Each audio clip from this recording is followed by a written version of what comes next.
The CBS Radio Mystery Theater presents...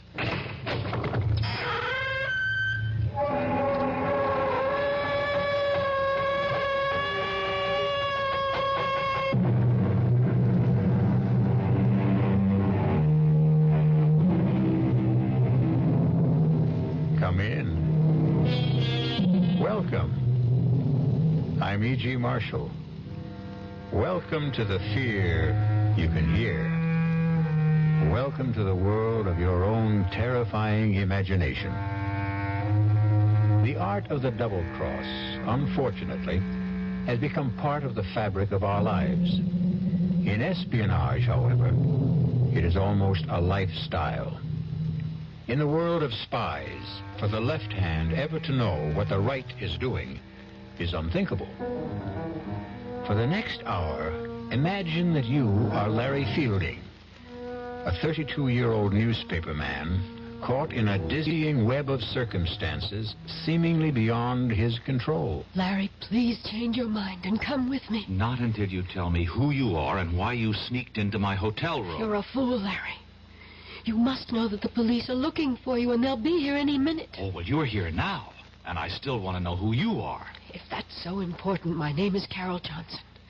And when I tell you I know all about the murder of Dave Wilson, maybe you'll believe that I'm here to help you.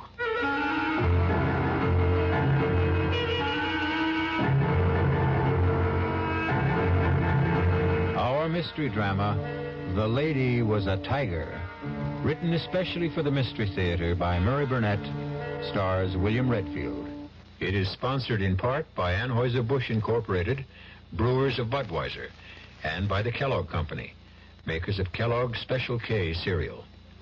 I'll be back shortly with Act One. Hi, I'm Goldilocks, Ms. Goldilocks, if you please, and I'm a professional taste tester.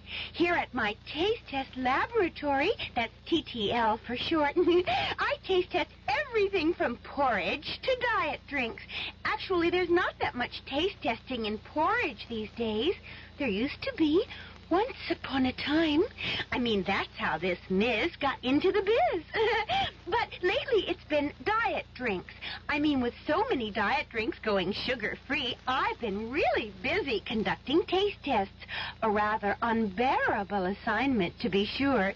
But then I discovered sugar-free diet 7-Up. Fresh, natural, delicious. My only problem is that sugar-free diet 7-Up tastes so good that it broke my Goldilocks diet drink taste-o-meter. Well, sugar-free diet 7-Up certainly has my seal of approval. This one's just right. Don't let anyone con you into thinking it's wrong to turn in a heroin pusher. You're not ratting. You're doing your part to wipe out one of the most insidious epidemics racking our country today. So don't let anyone kid you. If you really care about the quality of life, if you really care about improving society, you'll do everything you can to get the heroin pusher off the street and into jail where he belongs. If you have information about a drug pusher, use the heroin hotline. The number is 800-368-5363. That's toll-free from anywhere in the country. The number again is 800-368-5363. A trained operator will answer your call, take your information, and pass it on to experienced federal agents who will investigate. You'll make your own special contribution toward helping us wipe out what President Nixon has called public enemy number one. Call 800-368-5363.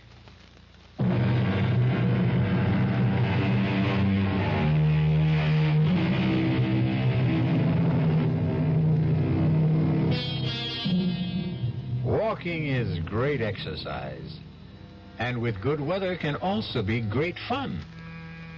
But not when you've just been fired by the editor of the newspaper for which you've worked happily for 5 years. Larry Fielding has been walking aimlessly for 2 hours, trying to figure out why Horace Finley, the editor and his boss, had refused to give him any reason for his dismissal.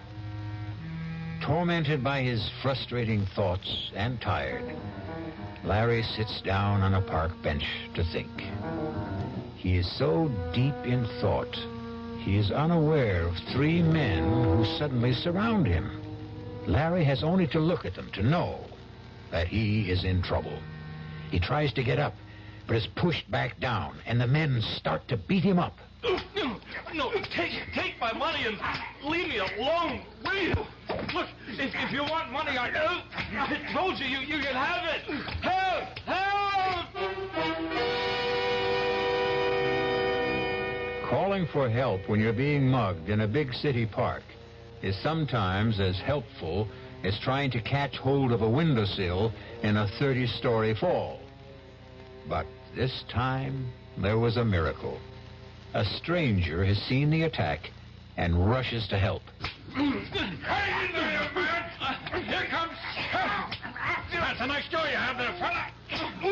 You need a lesson in kicking. Oh, that took care of them. They're gone. Oh, thanks. Let me help you up. Thanks. Thanks, mister. Thanks a lot. I tell you, I was in real trouble. My pleasure. Did they get your wallet? I don't know. No. I got a lot of bruises, but they didn't get a thing. Say, you're a pretty good scrapper for a guy my age. Well, yeah. Hey, what are you, a karate expert? Oh, just keep myself in shape. You sure do. Listen, can I do something for you to show you I really meant thanks? You certainly can. How about coffee? Oh, sure, but that's nothing. What I meant was... I know what you meant. My name's Dave Wilson. Oh, good. I'm Larry Fielding. Oh, come on, Larry. Let's have a cup of coffee.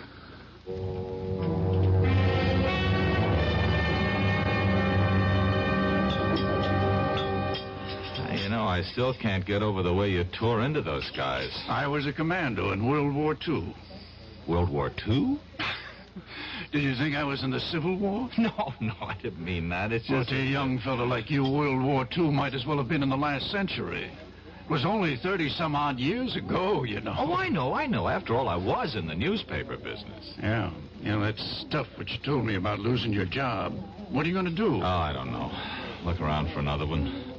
What bothers me is the way my editor let me go. No explanations. You know, we were friends.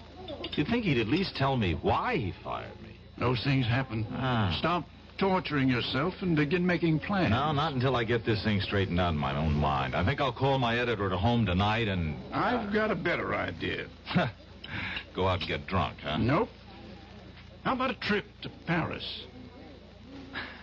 Are you putting me on? I'm serious. Well, what are you? A scout for contestants for some kind of TV quiz show? No, I am a man sitting on $200,000. What? And I need a guy just like you. Now, look, I'm a newspaper man. Anytime a stranger starts talking about a trip to Paris and $200,000, I, Walk away without even listening? Yeah. Even if the man just happened to maybe save you from being mugged, robbed, and beaten up? Okay, all right, I'll listen, but believe me, that'll be it. Fair enough. First, here's my card. Oh, David Wilson, Calridge Imports. I never heard of him. You can call and check me out. I told you I was in World War II. Oh, look, I'm grateful to you, but you're wasting your time. Why don't you shut up and listen? You've probably heard about the millions of dollars in artworks and precious jewels that the GIs liberated during the last days of the war. Liberated, sure, yeah. Well, I've heard stories. Well, most of them are true. One that I know in particular certainly is. Did you ever hear of the Lancer collection? Lancer. The Comte de Lancer came from an old French family. And the Lancer collection is a fabulous assortment of diamonds, rubies, emeralds, and other precious stones which were seized by the Nazis when they swept through France in 1940. A pal of mine, not a commando, happened to come upon the collection when the Americans were driving the Germans back in 44. Wait a minute. And he liberated it? Exactly. He and a distinguished Frenchman named Henri Thiel. Oh, Professor Henri Thiel? The archaeologist? That's the man. Oh, come on. He wouldn't, You were saying something? No, nothing. You were about to say he wouldn't get involved in anything crooked, weren't you? Yeah, something like that. You're right, he wouldn't. But he was younger. world was quite different then. And my GI pal was a most persuasive guy. They decided to bury the Landseer collection. They did. They drew a map. And today, Professor Teal is the only possessor of that map. Uh-huh. And, what happened to your nameless friend? He's dead. Professor Teal wants to return the jewels. But that's easy, isn't it? Not if the professor doesn't want embarrassing questions asked about how he came by that map in the first place. Oh. What about you? Calridge Imports is a highly respected and reputable importing firm. I want to keep it that way. Oh, so do I, even though I've just been fired. You haven't heard what I'm asking you to do. Well, what? Come with me to Paris. You're writing a story on Professor Teal. He's good material. You'll grant me that. Yes, yeah. You'll interview him, naturally. During the course of that interview, he'll give you a slip of paper, which is a map showing the location of the jewels. You'll later deliver it to me. And that's all you have to do. You, mentioned something about sitting on hundreds of thousands of dollars. That's right. The Landseer collection is worth that and more. I'm sitting on it. I intend to return the jewels and collect a reward.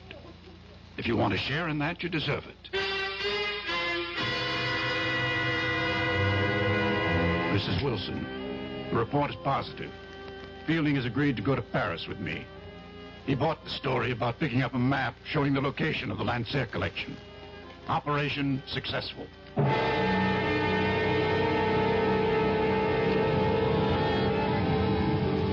You'd better be on your way, Larry. You're due at Professor Teal's in 10 minutes. I suppose it's, too late to back out, huh? You can always back out, Larry, but I don't think you will. There's really nothing to it. Make it look like a normal interview. Take notes. The professor will give you the map. Slip it in with your notes. Bring it back to me here. I'll be waiting.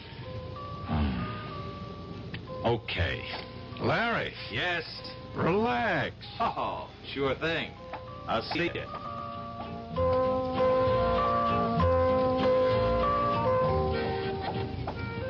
Would Monsieur mind if I join him? I wouldn't mind at all, but I don't think I'm what you're looking for. But Monsieur is exactly what I seek.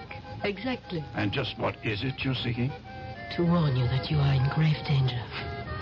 Why don't you come off it with that phony accent? If you've got something to say to me, say it. Would Monsieur buy me a Pernod? Sure.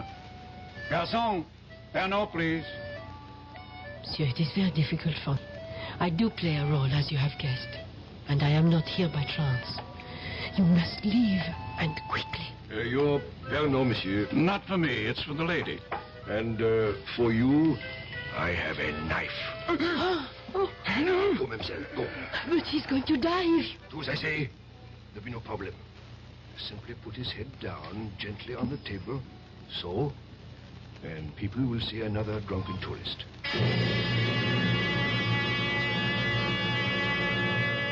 Your name is Larry Fielding.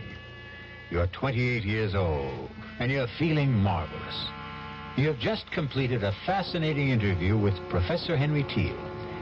And you have the paper that you're going to hand over to your friend who's waiting at Les Deux Magots. You see him at the table where you left him. His head is down, but you're not concerned. Dave, wake up. I saw the professor. What? Monsieur, what has happened? Well, I don't know. I came back to meet my friend. I guess he's passed out. A moment, monsieur. Look, this man has been murdered. What? Stabbed to death. You will wait here for the police. I will not. I'm getting out of here.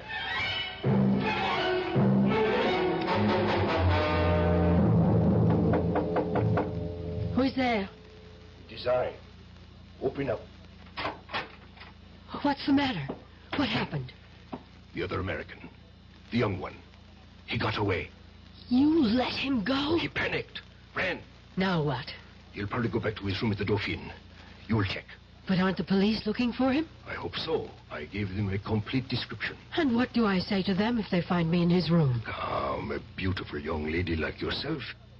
Get to him and find out where the paper is.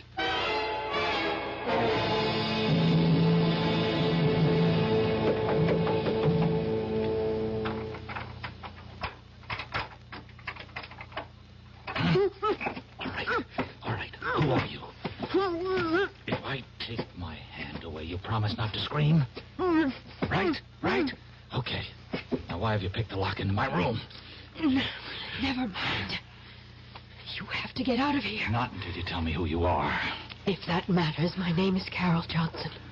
I've been sent here to help you. Oh, sure. I know about the murder of your friend. Wait a minute. Sent by whom? I'll answer your questions while we're on the way. On the way to where? Safety. I don't need to run.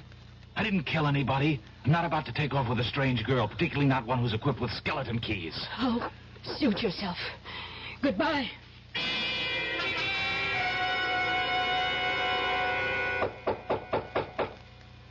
Come in. Monsieur de Redfield. Yes? Inspector Victor Roux, Sûreté. Oh. You will please come with me. What for? Suspicion of murder of another American? Monsieur David Wilson. Inspector, listen. Why would I kill Dave? I've already told you I had an appointment to meet Dave at the cafe. He was waiting for me. Would I have walked up to a man I just killed and shake him so that he'd fall down and make a big scene? That is your explanation? There is nothing to support it. Well, there's nothing against it either. There is the word of Louis Goret. Who's he? The waiter who attended the table at which Monsieur Wilson and you sat. The only reason that you are not, as of this moment, charged with murder is because you did return. That much the waiter's testimony supports. Only he says that Monsieur Wilson might very well have been dead shortly after your return, and that you had time to kill him. That's a lie. So you say. Oh, just check with Professor Teal. He'll tell you what time I arrived, what time I left. We have been trying, and there has been no answer. We may have him on the telephone now. Hello? Eh? So? Voilà bien. Merci. All right, well, what'd he say? That was not Professor Teal. That was his apartment. And his servant. His servant? There was nobody there when I saw him. Don't you mean if you saw him, monsieur? Oh. According to the servant, Professor Teal left for an extended holiday early this morning, and it is not known when he is expected back.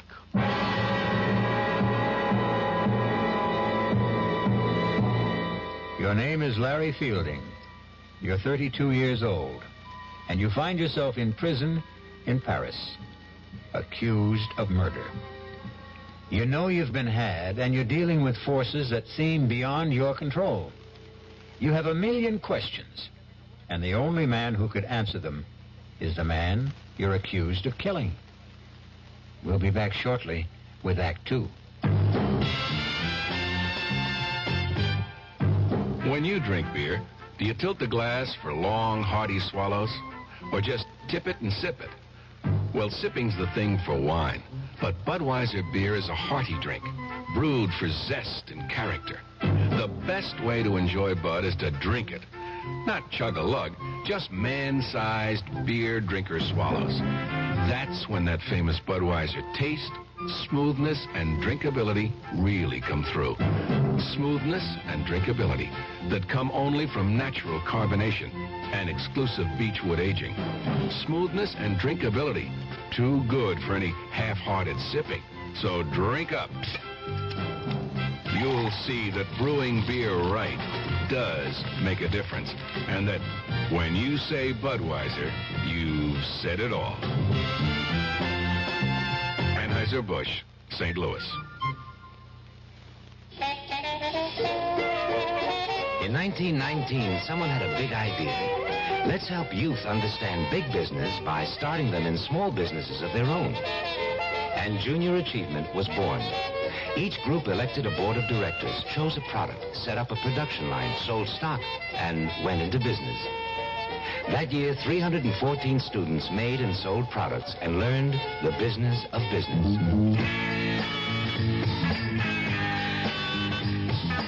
Today, Junior Achievement has grown to nearly 200,000 members. Junior achievers are designing and marketing their own products and services, from cutting boards to printing. They're organizing sales efforts, writing marketing plans, calculating profit and loss. Running these small businesses helps junior achievers understand how big business works. Support Junior Achievement, where youth learns the business of business. Call your local Junior Achievement office.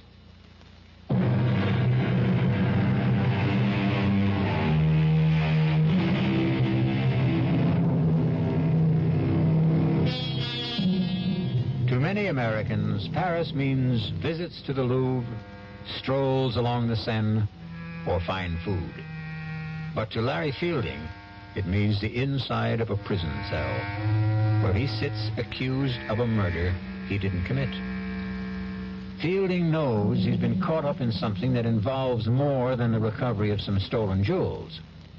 However, what he doesn't realize is that he's the key pawn in a deadly game, and the players are about to make some moves. Come. I don't think it's smart to have me come here so often. I would not have sent for you if it were not necessary. Do you still believe that Fielding knows nothing about the operation? I do. Then where's the document? Well, we don't know he ever had it, do we? We know he visited Thiel. We know that Wilson waited for him at Les Dumagots. We know he came back there. I think it is safe to assume that he was carrying the plans. And he didn't have it on him when he was arrested. Roger arranged to be there when Fielding was brought in and searched. He says there was nothing on him. But he wasn't picked up right away. Exactly. He eventually went back to his hotel room, as you know. I believe he has the paper and that he has somehow managed to hide it. Oh. It does us no good in prison. We shall have to arrange to have him released. And how do we do that? We don't. You do.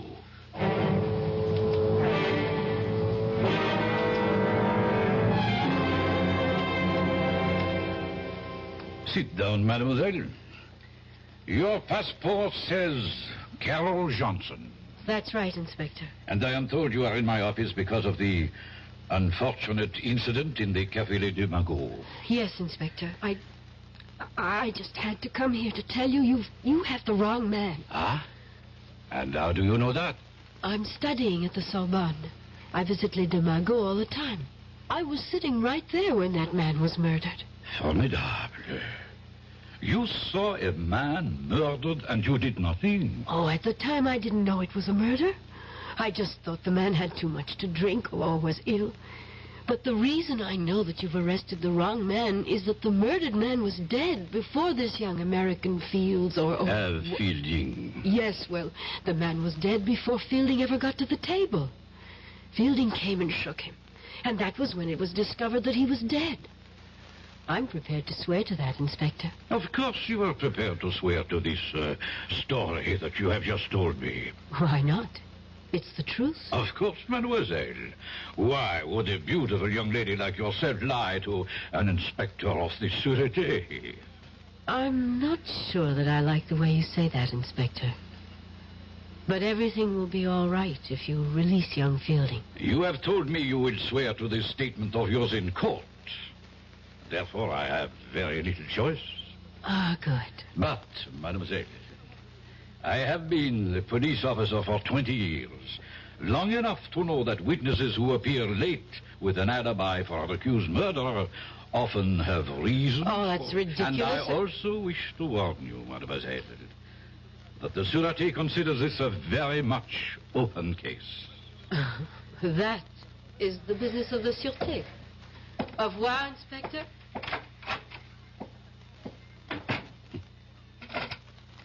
Gérard, you will follow the young lady who just left my office, and do not lose her.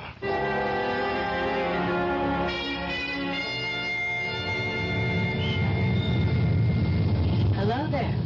Oh, it's you. Want to give me a lift? Well, I suppose I owe you something for getting me out of jail. Taxi! Taxi!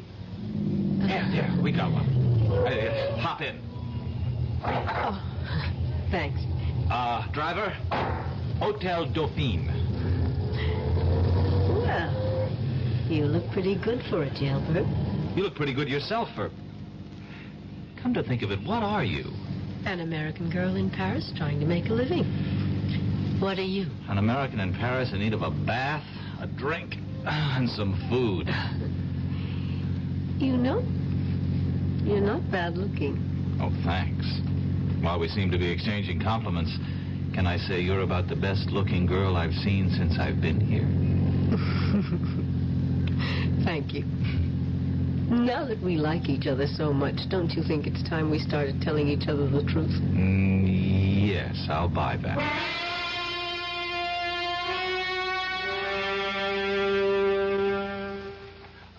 Écoutez-moi, operateur, well, never... You speaking? Okay. Well, look, I phoned the desk about an hour ago to get this room straightened up, and so far nothing's happened. Now, can you please just send someone up so I can sleep here tonight, huh? While you're at it, where's our food? Wait a minute, that's a different department. Oh. I'll have to call room service again. Oh, maybe you won't have to bother. Entree. Your dinner, monsieur. Madame? Merci.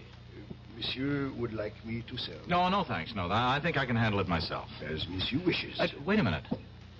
Don't I know you? I think not, monsieur. Now, wait, I've seen you before. I'm sure I've seen you. Paris is a large city, monsieur. One passes people on the streets and... The streets, that's it. You're the same guy who was at the Café Les Deux Magots. Monsieur is mistaken. What? Hey, wait a minute. Come back here. I want to talk to you. Oh, now don't go chasing him down the hall. Why not? Listen, Carol, I'm positive he's the same waiter... You just deny it and you can't prove it. But... Even if you could, what do you think it means? Well, it means...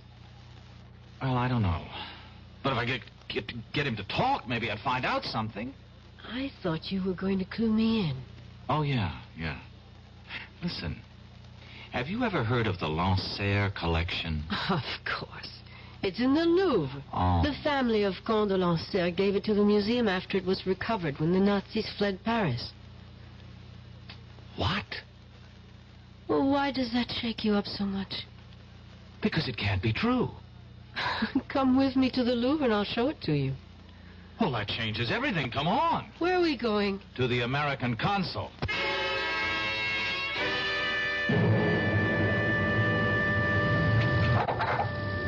Well? Unbelievable. What? Simply unbelievable. Do you know what the consul told me? I predicted it, didn't I? Yeah, that's right. Mm-hmm. He didn't want to hear about it at all. Just advised me to forget the whole thing and leave France. Incredible. Well, not really when you understand that he doesn't know what you're talking about. But you do. Some of it. Okay, take me back to the hotel. Any reason? I'm taking the consul's advice. If nobody's interested, I'll go back to the States. Well, now that they've cleaned up the room so nicely, you're leaving. Well, do you have a better idea? More than one. I think I'll take them one at a time. Number one. Give me the paper Professor Teal gave you. Well, it looks like we're finally going to level. Where is it? Well, first you tell me something. What is it? I don't know. End of conversation. Larry, listen to me. I work for Colonel Blake, military intelligence. I was assigned to this operation. What operation? All I was told was that Dave Wilson, who also works for us, was coming over here with you, and that you were to get something from Professor Teal and give it to Dave. Teal worked with you, too? He did. But now his cover is blown, and I don't know where he is. Who killed Wilson? I don't know. It could have been any one of 3 or 4 foreign powers. And the only reason I'm alive is because somebody wants the paper. That's right. And if I give it to you, then there's really no reason not to kill me. Oh, give it to me. I'll get it to Colonel Blake, and we'll get you safely out of the country. No, hold on. I got a better idea. I'll go with you to Colonel Blake, and we'll give it to him together. No, that would be too dangerous. To whom? Will you please trust me? Give me a reason. Please, where's the paper? I burned it. You expect me to believe that? Why not? You expect me to believe everything you tell me? You admit you had the paper, And somehow, between the time you ran from Les Deux Magots, you managed to hide it in a place where experts have been unable to find it. I told you I burned it. And you know that's a fairy tale that no one will believe. I don't care whether you believe it or not. Now, are you coming with me? Where? To talk to your Colonel Blake. He won't see you. Oh, I think he will. Goodbye, Carol. It was nice knowing you. I think. You will kindly step back into your room, Monsieur Feeling. Now, wait a minute. Move. Let me introduce myself. I am Major Simonovich. Oh, of the Gay Payou or the NKVD? Does not really matter. What matters is that you and I have something to discuss. I warned you. Yeah, sure you did. Just like a rattlesnake does. I do so dislike dealing with amateurs. This is strictly a business.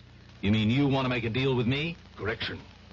I mean you would find it wise if you wanted to make a deal with us. For the paper? Exactly. Where is it? No, not so fast. Not so fast. You spoke about a deal? You give us the paper, we give you your life. You must really believe I'm an idiot. You people murdered Wilson. That paper is the only thing that's keeping me alive. You have my word. No deal. Do you really believe you have a choice? Carol, call Rodzansky. Make the usual arrangements. We will wait here. Donnez-moi 80-36, s'il vous plaît. C'est ça. Merci. Carol. Yes. Tell me something, will I like Rodzansky?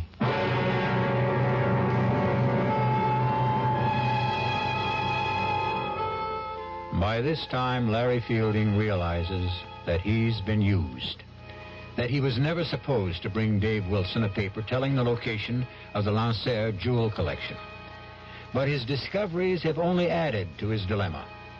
He was quick-witted enough to realize that his only hope was to hide the paper, because that slip of paper is his last resort. We'll be back shortly with Act 3. Great taste in the morning. Kellogg's has that wholesome taste to get you up and grinning. This is Jerry Coffer for Kellogg's Special K. We've been having some fun in our television and radio commercials by using a ball and chain to symbolize the slight overweight problem common to so many of us. We point out that being a few pounds overweight is just a little more difficult for you. Climbing stairs, just walking around, even sitting down can feel, well, like you're wearing a ball and chain. In case you missed the message, it's this. If you really want to get rid of that extra weight, you really have to work at it by exercising and with sensible meals like the Special K breakfast. A 1-ounce bowl of Special K, America's favorite high-protein cereal, 4 ounces of skim milk, tomato juice, and coffee. Less than 240 calories. Nutritious and, by the way, delicious. So why not begin each day with a Special K breakfast and then keep up the good work? Special K can't help you lose weight all by itself, but it really is a good start. Hi, I'm Hal Linden. There's a lot of talk these days about America's energy crisis. Talk about doing without heat, about doing without our cars, about what's going to happen if we run out of fuel.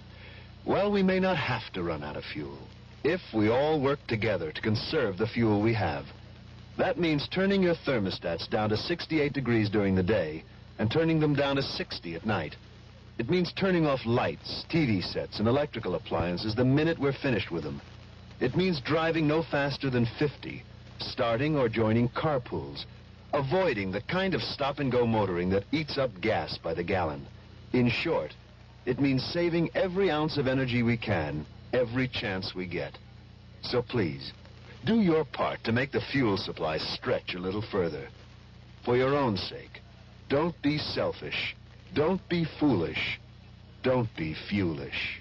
This message from the Federal Energy Office and the Advertising Council.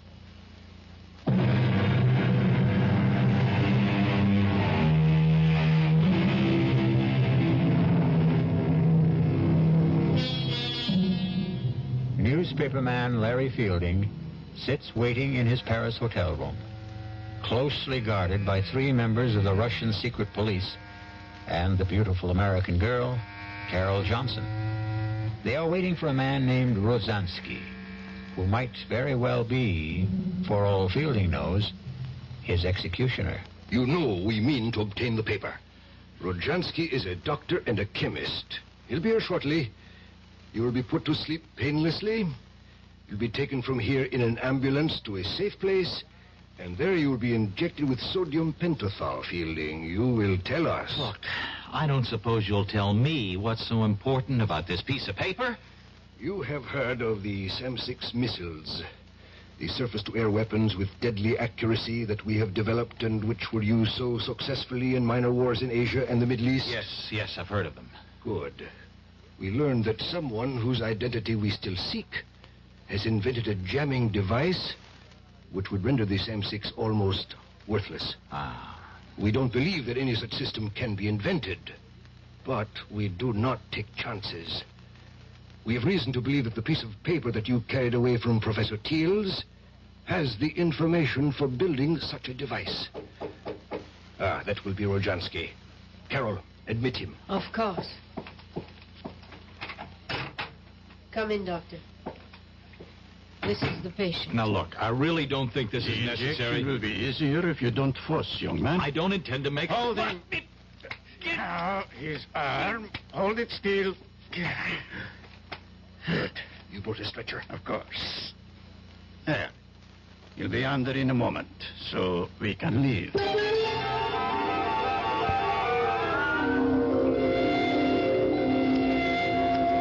What is this? Gendarmes? It has nothing to do with us. We are taking a sick man to the hospital. Put this stretcher into the ambulance. Quickly. I must apologize, but we received a report from the hotel concierge that there was a dead man here. Absurd, Inspector. This is Dr. Jansky. The doctor will explain this to you, Inspector. This man became suddenly quite ill. I gave him a sedative to quiet him, and we're now taking him to the Lefebvre nursing home, as you can see by the ambulance. You say he is alive? Very much so. See for yourself. Mon Dieu. I know this man. Inspector, he must receive medical attention. Of course. But I suggest that instead of taking him to the nursing home, he go instead to the police hospital. Well, that's ridiculous. He's my patient. I am afraid I must insist. This young man has most recently been released from jail, where we were holding him on a charge of murder. If he has been released, then Released, yes. But he has not been completely cleared, so... Laurent, begone. Take this man to the police hospital.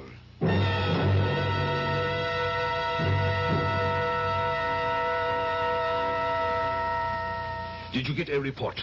Yes. And? He'll be conscious in an hour. And he will talk. I'm sure of that. He will scream to see Colonel Blake, and then your cover is blown, and the whole operation goes fooey. What do we do? Silence him. But what about the papers? We will be faulted for that, of course. But if we do not have it, neither do the Americans. Who do we have in the police hospital? Only Leclerc. A weakling. But he can admit Rojansky. Rojansky's a doctor. He doesn't need Leclerc to admit him. He can visit his patient openly. Thank you, my dear. I visit Fielding and he dies shortly thereafter. That idea does not appeal to me. We have to do something. You are both right. Carol, you will be his first visitor when he regains consciousness. No. Yes, Carol. Rojansky, give her your hypodermic kit. I don't have to do this, and I won't. You would prefer that in my report I mention your failure with Fielding when you had some hours alone with him? I'll go. That is wise. Rojansky, give her the syringe. Here. Quickly. The car is waiting. And Carol, if you should decide, or even think about changing sides, it would be most unwise. You know the French police are still most interested in the person who murdered Wilson.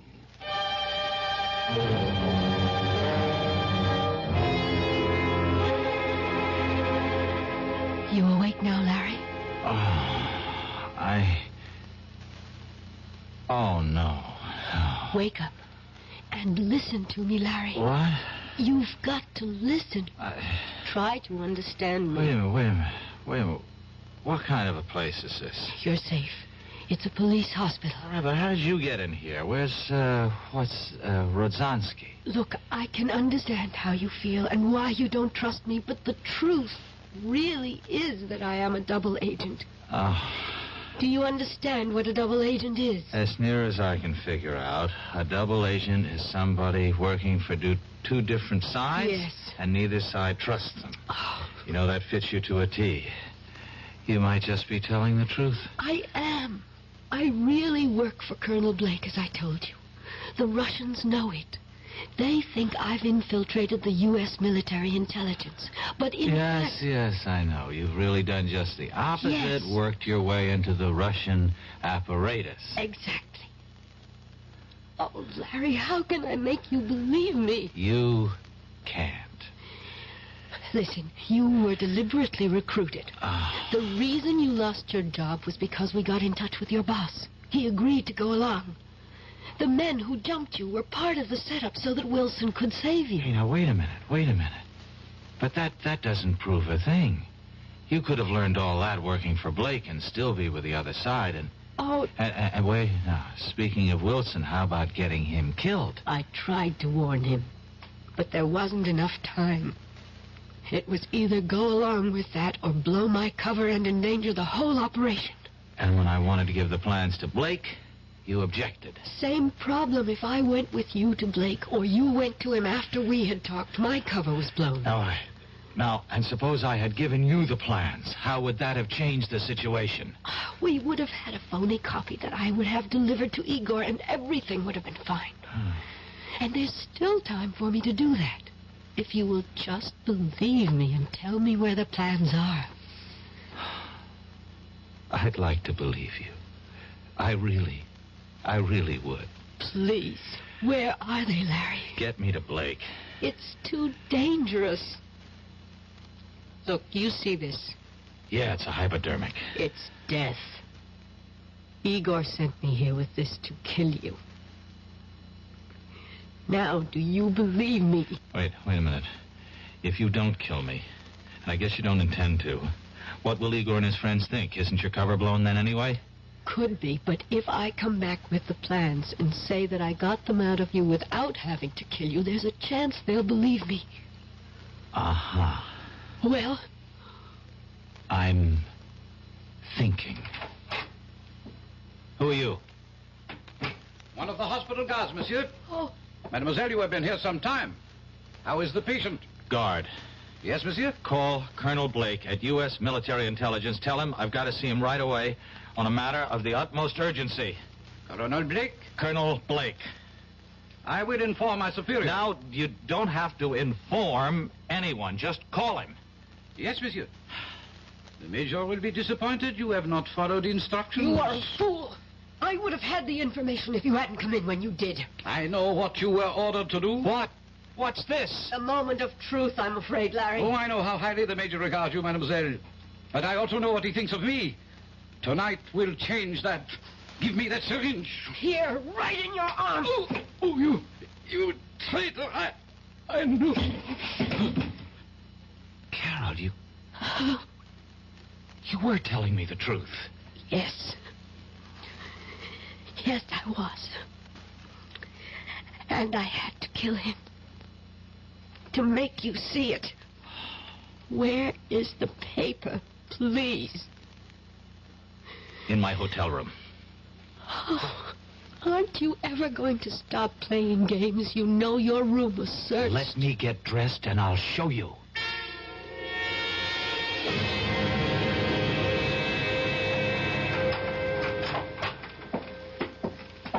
If it's not here, there's going to be the devil to pay. Don't worry, it's here. Now, I'm the one who has to be shown. Trained operatives from 2 special branches went over this room with everything except Geiger counters. Okay. Where are we going? The bathroom. That was searched, too. Oh, I don't doubt it. Oh, we went through that cabinet. Did you now? What do you see? Towels, paper tissues, some of your toilet articles. We took your razor apart. Uh-huh. And what else? A roll of toilet tissue, unopened. And as the French say, mademoiselle, voila. Oh. And now we unroll this toilet tissue and keep unrolling it, and... Oh, my God. Where did you learn to open a package and reseal it like that? When I was a kid, I was the best clerk in Roscoe's shipping department. Oh, thanks. It was nice knowing you. I really mean that, Larry. Hey, wait a minute. Surely I've earned the right to buy you dinner. I'd like to. Well, you'd better, or I'll start doing some talking. Blackmail? You said it. All right. I'll meet you at Les Deux Magots at 10:30. No way. Let's try the right bank, La Rotonde. That's a date. I'll see you. You better be there. Shirts, ties. Yes, I think that's everything. Come. Oh, it's you, Rojansky. Are you coming with me? I am staying. Then we shall say goodbye. I do not have much time. The plane from Moscow leaves at... I do not think you'll be taking the plane. Are you insane? You know I've been recalled. Not precisely. What do you mean, not precisely? Moscow feels you have bungled badly. So, it's not the first time that an operation has been... First, you were duped by the American girl. You know she was a double agent? I know now. Did you know before she killed Leclerc? I was not in charge at that time. At that time? Now there are 2 murders that cannot be hushed up. The French police must have a murderer to satisfy the public. Then give them Carol. I only wish that we could. They want you. You have been chosen to be the murderer. I am replacing you as the head of this section. Ridiculous. I won't remain quiet. I have a lot I could and will say to the authorities if Moscow abandons me. Now you listen to me, Rojansky. I have no time to listen. Rojansky, wait. That hypodermic. Don't... Igor, you should be pleased to know that your dying will serve a good cause.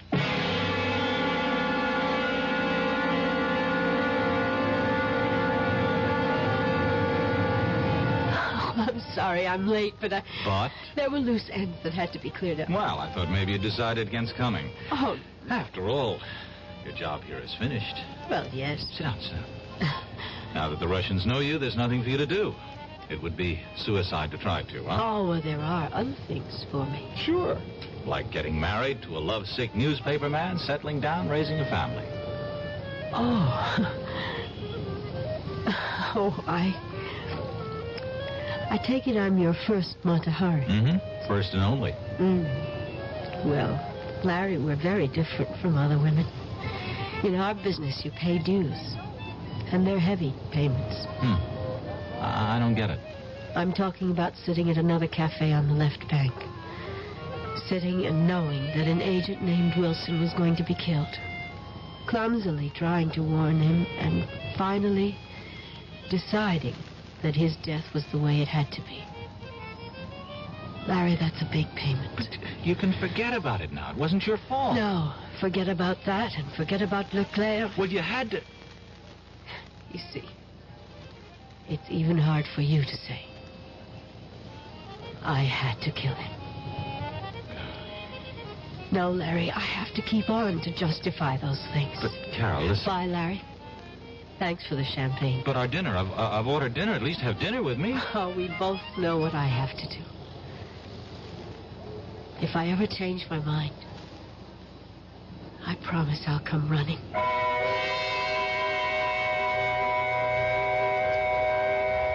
Larry Fielding sat in La Rotonde and watched her walk away. He knew she was walking out of his life. For a moment, he toyed with the idea of running after her and joining her world of spies. He flirted with the idea that he might even be some sort of an American James Bond. But then, the waiter brought the dinner. And to his surprise, he was hungry. And that realization made him wonder about whether or not he was truly in love. I'll be back shortly. Who knows how to help you solve your shopping problems? Your Better Business Bureau knows. I saw this perfectly darling mirror in the showroom, so I bought it. But when the truck came, they delivered this thing I never saw before. Now what am I going to do? I'll tell you what to do, madam. But who are you? I'm the man from the Better Business Bureau. Now, the first thing to do is to call the store manager and tell him what happened. But in the future, When your merchandise is delivered, you should examine the item before the delivery truck leaves. And if it's to be delivered from a warehouse, have a clear understanding with the dealer that unless it is the same as the sample shown to you, you will not accept it or pay for it. Oh, thank you. Just part of my job, madam, to help people with their shopping problems.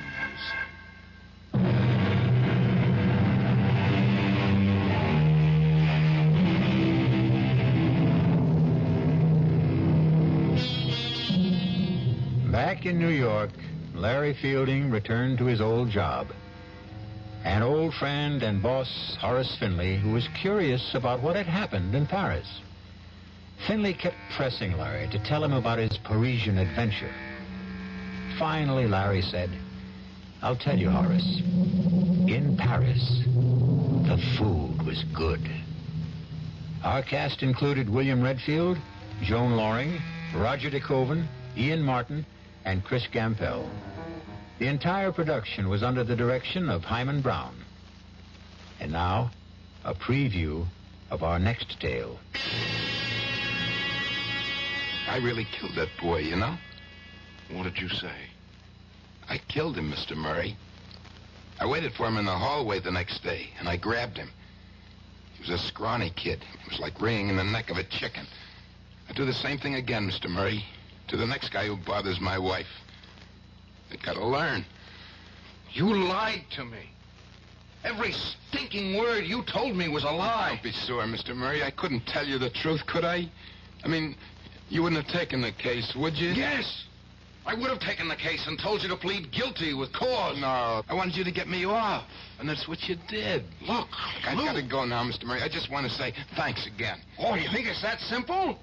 You think you can just walk out of here? Melanie's waiting for me. She likes to eat dinner early. The girl's always hungry. So long, Mr. Murray.